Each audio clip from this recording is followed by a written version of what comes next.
దమ్మున్న నాయకుడు అంటే ఏం చేస్తాడు నరేంద్ర మోడీ చూపించాడు.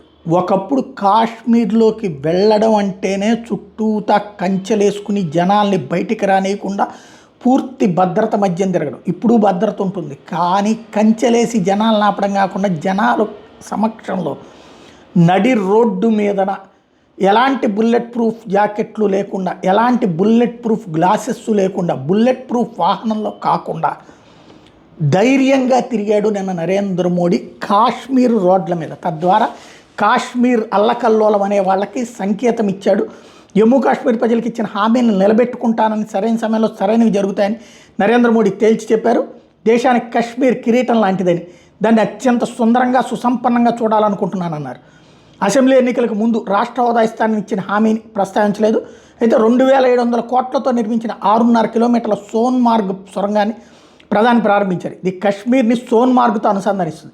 గతేడాది ఈ సొరంగం వద్ద జరిగిన ఉగ్రదాడిలో మరణించిన వాళ్ళకి ప్రధాని నివాళులర్పించారు. ఈ సందర్భంగా జరిగిన కార్యక్రమంలో కాశ్మీర్కి రాష్ట్ర హోదా అంశాన్ని ముఖ్యమంత్రి ఒమర్ అబ్దుల్లా ప్రస్తావించారు. ఎన్నికలకు ముందు ప్రధాని ఇచ్చిన హామీ నెరవేరుతుందని నా మనసు నమ్ముతుందని ఆయన పేర్కొన్నారు. ఆ తర్వాత ప్రసంగించిన ప్రధాని అంశాన్ని నేరుగా ప్రస్తావించలేదు.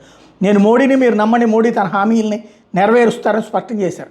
అసెంబ్లీ ఎన్నికల తర్వాత తొలిసారిగా జమ్మూ కాశ్మీర్ పర్యటనకు వచ్చిన ప్రధాని సొరంగాన్ని ప్రారంభించిన అనంతరం లోపలికి వెళ్లి ప్రాజెక్టు అధికారులతో సంభాషించారు. ప్రతికూల పరిస్థితుల్లోనూ సొరంగ నిర్మాణంలో పాల్పంచుకున్న కార్మికులతో ముచ్చటించారు. నితిన్ గడ్కరీ తోడున్నారు.